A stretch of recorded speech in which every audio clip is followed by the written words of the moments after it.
This morning, I received a message from someone asking me how they should think about or evaluate Ravi Zacharias' ministry in light of the serious accusations against him in terms of his moral conduct. So I'm going to read a little bit of that message. The person says, Ravi has been extremely instrumental in helping me formulate answers to my questions encountered on the university campus. What myself and many of my workers are struggling with is how to proceed. Do we throw away his books? Do I abandon those arguments? Ravi has serious flaws that invalidate his ministry. But how far does that invalidation go? Well, this is a big question, of course. It's a complex question, and the best I can do here is to offer a few thoughts. I'm going to offer 5 points by way of response. The first point I want to say in response is that, as we all know, this is not the first time this kind of thing has happened. And I'm just going to note a few examples that really deflated me over the years. First of all, 20 years ago or so, when I was doing my PhD in systematic theology, I was reading a lot of Karl Barth. And at that time, I learned that Barth had, in fact, appears to have had a sexual relationship with his assistant, Charlotte von Kirschbaum. In fact, von Kirschbaum lived in an adjoining cottage or room to the house Barth shared with his wife. She came with him to his trip to America when his wife didn't. It almost appears to have been something of like a bigamist relationship. And what really deflated me then is I'm looking to this systematic theologian for all these great insights into the gospel and the church and who Jesus is, and yet he appears to have led this very questionable moral life. Another one is perhaps even more of a shock. It was more of a shock, was John Howard Yoder. Now, John Howard Yoder, very well respected, enormously influential, modern Christian ethicist, theologian, a pacifist, writing in the Mennonite tradition. His book, The Politics of Jesus, is a modern classic, and yet evidence arose, I think, back in the 1990s originally. But anyway, evidence then came out that Yoder had had sexual relationships with, at least 100 young women. It appears that he was repeatedly engaging in sexual predatory behavior of grooming these young women. He called many of these women that he had sexual relationships with his experiments. I think I'll just leave it at that. The third, and in some ways this one hurts the most because it's the most recent, and in some ways it also really strikes close to home, and that's Jean Vanier. Now, Jean Vanier passed away a year or two ago at the age of 90, and he was a monumentally influential Catholic Canadian who founded L'Arche Communities, which are this incredible community and there are several large communities around the world now, and they bring together people who are, for lack of a better term, able-bodied and able-minded in terms of having all of their physical attributes and mental acuity, and they bring them into communal life with people who have various degrees of physical and or mental disabilities. Now, one of the fascinating things about L'Arche Community is how the impact that this has is not just that the able-bodied people benefit the disabled, but rather there is a beautiful, I'm going to use a theological word here, perichoretic relationship that arises between them, where the disabled people have as much of a transformative impact on the abled people. And I don't know if there's been a more beautiful statement of this than the one that came from Henry Nouwen in his 1995 or 96 book, Adam, God's Beloved, where Nouwen describes working at L'Arche Community in Toronto with a disabled gentleman named Adam, and how Adam had this huge transformative impact on Nouwen. Even though Adam could not feed or change himself, nonetheless, he was one of the greatest spiritual mentors that Nouwen ever had. And that's the beauty of L'Arche Community in a nutshell. And yet then I learned this year, just in March of 2020, after his passing, that Vanier had sexual relationships with at least 6 women that had sought spiritual counsel from him. Again, a pattern of behavior that makes it look like he's a sexual predator, and there's probably a lot more where that came from. So you have to ask the question, was it all fake? And here, the first thing I want to say is this: we should be aware of the "it was all a lie" response. The reality is that human beings are complex beings with complex motives. We can have cognitive dissonance, we can have hypocrisy, and despite all of the ugliness in our lives, God can still work through us.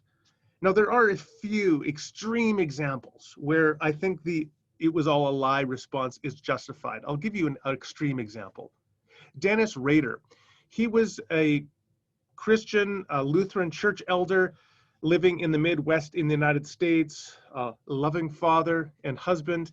And it turned out in about 15 years ago, about 2004, 2005, he was identified as what we call the BTK killer, or the bind, torture, kill serial killer.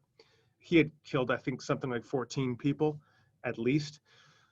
Now, Rader's daughter, I've heard an interview from her, which is quite fascinating, as she struggles with the prospect. She thinks that he still had love for her, but he also exhibited psychopathic tendencies. From an outsider's perspective, I'm inclined to think it was all a lie. And it is likely that Rader was simply purely a predator, unable to love and bond with other people, and the Lutheran church eldership and these other things were in fact part of his facade. But that is just to say that that response is rarely the accurate one. In the vast majority of cases, "it was all a lie" is simply not accurate. So whether it is Jean Vanier or John Howard Yoder or Ravi Zacharias, I think that what we have to do is sift through the wheat and the tares in their lives and legacies, and hold on to that which is good. And that brings me to my second point. This person asked me, well, was it all a lie? Was, you know, or should we just toss all of Ravi's arguments? Well, here we have to recognize that arguments are independent of the people that make the arguments.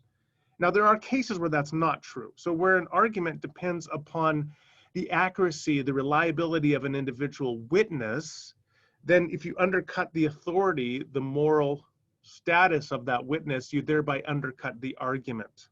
So there is that issue. And to the extent where Ravi has arguments which depend upon his reliability of his testimony, and you have independent reason to question his testimony, then you do have a reason to question those arguments.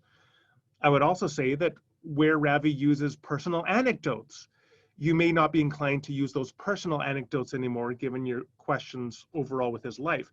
Having said that, Ravi Zacharias would also have many other examples in his writings and public presentations where he would offer arguments that can stand on their own merits, wholly independent of Ravi as the one who delivered those arguments. He would also offer illustrations. He would offer persuasive means of communication, which also themselves would stand independent of the character of Ravi Zacharias. And so I think you can very much benefit from that material and continue to use it. Third, what about getting rid of his books altogether? And that seems to be in the background as well of this person questioning me. Here, I would simply offer a caution that if we're going to start vetting our library in those terms, and I'm going to throw out every book by Paul Tillich, by Karl Barth, by John Howard Yoder, by Jean Vanier, by Ravi Zacharias, then that is a good way to severely limit your library if you want to reduce it to only the authors that there is no question about the moral consistency of their lives. But I think that that is an unjustified response. Rather, we have to look at books like we look at the lives of people, that there are good things and there are bad things, and we should hold on to the good and get rid of the bad, but you can still keep the book on your shelf even as you read it critically. The fourth thing I would say is we do have to be very cautious about continuing to use Ravi Zacharias' overall apologetic insofar as it is tied into the character of the individual. And that is something important that we have to keep in mind for apologetics, that apologetics is never just about the arguments abstracted from the life of the individual, but it is to some degree tied into the life and witness and credibility of the individual presenting the argument. And so we can use the arguments, as I said earlier, abstracted from the life of Ravi Zacharias, but the extent to which an argument is tied into the life of Ravi. So I would be cautious. I probably wouldn't use that. So as an example, practical example, I wouldn't show to a youth group or let alone to a skeptics group a video in which Ravi Zacharias presents an argument, because now it is not simply the argument itself, but it is the messenger that is tied into that. And so when the messenger gets discredited, you will undermine by implication the argument. Whether that's justified or not is another issue, but that will be the practical result. So I think we ought to avoid using Ravi Zacharias' material, and that includes generally handing Ravi Zacharias books to other people to read, unless you're going to have a person who can read it critically and judiciously and not be affected by the fact that there are these moral questions about his life. And the fifth and final point I want to make is this, that there is also the question of evaluating the legacy of that individual vis-a-vis the institutions or the organizations that they have established. In this case, it is RZIM Ministries, or IZIM if you're American. In this respect, I would say personally, I've been disappointed by the way that RZIM has responded to these objections or to these moral questions about Ravi's life. And that would be a reason for me independently to decline supporting that ministry.